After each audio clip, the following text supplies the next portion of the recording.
सुरेंद्र राजपूत, क्या कांग्रेस वैचारिक स्तर पर और रणनीतिक स्तर पर एक बड़ा बदलाव अपने रुख में करता जा रहा है? जो ये कह रहे हैं अजय आलोक कि अरे ये तो ढूंढा जा रहा है कि अरे पिछड़ों को बनाया जा रहा है, दलित को राष्ट्रीय अध्यक्ष बनाया जा रहा है, या ये एक पैराडाइम शिफ्ट देख रहे हैं हम राजनीति में कांग्रेस की?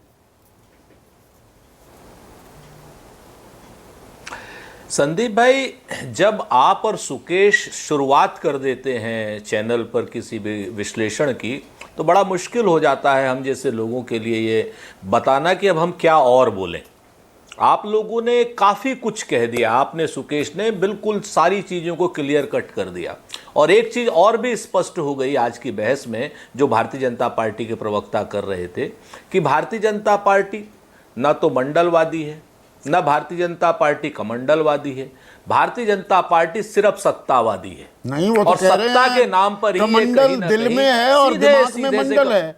वो देखिए, नहीं, अब उनकी बात वो सीधे कह रहे हैं कि दिल में कमंडल, दिमाग में मंडल। वही तो, जी जी, आपके दिल में क्या है और दिमाग में क्या है? इन दोनों का झगड़ा है, क्योंकि दिमाग इनके पास है ही नहीं। हमारे दिमाग में तो बहुत स्पष्ट है। केसी त्यागी साहब बैठे हुए हैं, बड़ा पुराना नारा था, हम उसको थोड़ा सा मॉडिफाई। केसी त्यागी नहीं है आज, इन्हीं का नारा था, हम अपने में ले रहे हैं। जो अच्छा, हो नहीं, सॉरी, राजीव रंजन जी बैठे हुए, तो इन्हीं का नारा था पुराना। हम उसको कहते हैं कांग्रेस की एक ही बात, पिछड़ा पावे 100 में 60। ये पुराना नारा था, इसको हमने थोड़ा मॉडिफाई किया है। कांग्रेस की एक ही बात, पिछड़ा पावे 100 में 60। एक बात, जी जी, हाँ, वो तो कह रहे हैं, तो हमने तो कहा ना राजीव रंजन बैठे हुए, इसीलिए मैंने कहा, बिल्कुल सुकेश जी, हमने चुराया। एक बात। दूसरी बात, हम जो सबसे महत्वपूर्ण कहना चाह रहे हैं कि आप कुत्ते की जनगणना, बिल्ली की जनगणना, जानवर की जनगणना, बाकी सब चीजों की जनगणना करते हैं। भाई, आदमियों की जनगणना में आपको जातियों की जनगणना करने में दिक्कत क्या? और वो भी आप ही का मुद्दा। यानी आप सत्ता की ललक के लिए कुछ भी, आप जब सत्ता में नहीं होते कुछ भी बोल सकते हैं, और सत्ता में आने के बाद कुछ भी छोड़ सकते हैं, किसी को भी तो यही लागू होता है। किसी भी मुद्दे को छोड़ सकते हैं। 51 में जनगणना हुई, 61 में हुई, 71 में हुई, 81 में हुई, 91 में हुई, और 2011 जब आपकी सरकार है, 6 बार जनगणना हुई। क्यों नहीं कराई जाती है जनगणना?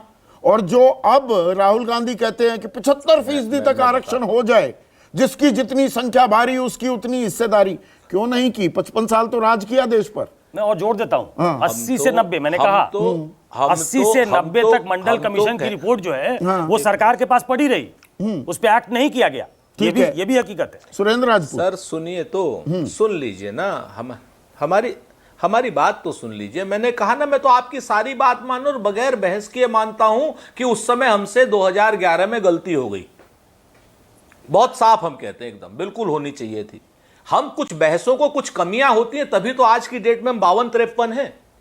अगर हमसे वो कमियां नहीं हुई होती तो हमारी 300 सीटें होती, क्योंकि हमने ना मंडल की राजनीति की, ना कमंडल की राजनीति की।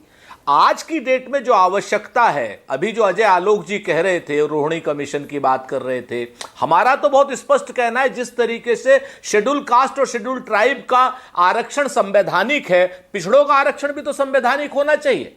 और पिछड़ों का आरक्षण अगर संवैधानिक होना है तो उसके पहले आपको पिछड़ों की जाति जनगणना करनी पड़ेगी।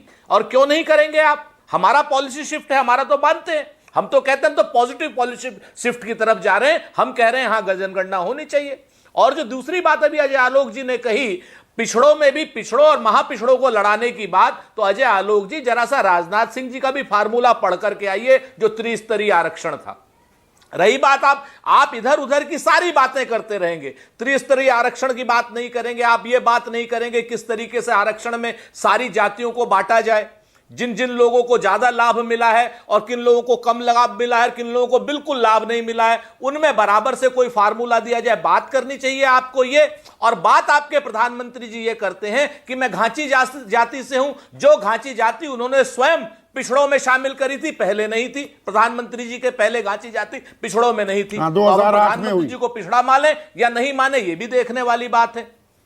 जी, वही मैं, प्रधानमंत्री जी ने स्वयं जब मुख्यमंत्री थे प्रधानमंत्री, उन्होंने पिछड़ी जाति की घोषणा करी थी अपने आप को घांची पिछड़ा करने के लिए, क्योंकि उनका बड़ा लंबा वो था। तो आज की डेट में नकली पिछड़े हैं ये लोग, असली पिछड़े नहीं है। नकली पिछड़े, अपनी नकली जाति तो पिछड़े पिछड़ों बता में रहे कर हैं, ले AK रहे हैं वाजपेयी। और बाकी सबसे कह रहे हैं 1931 का ही फार्मूला रखो। ठीक है।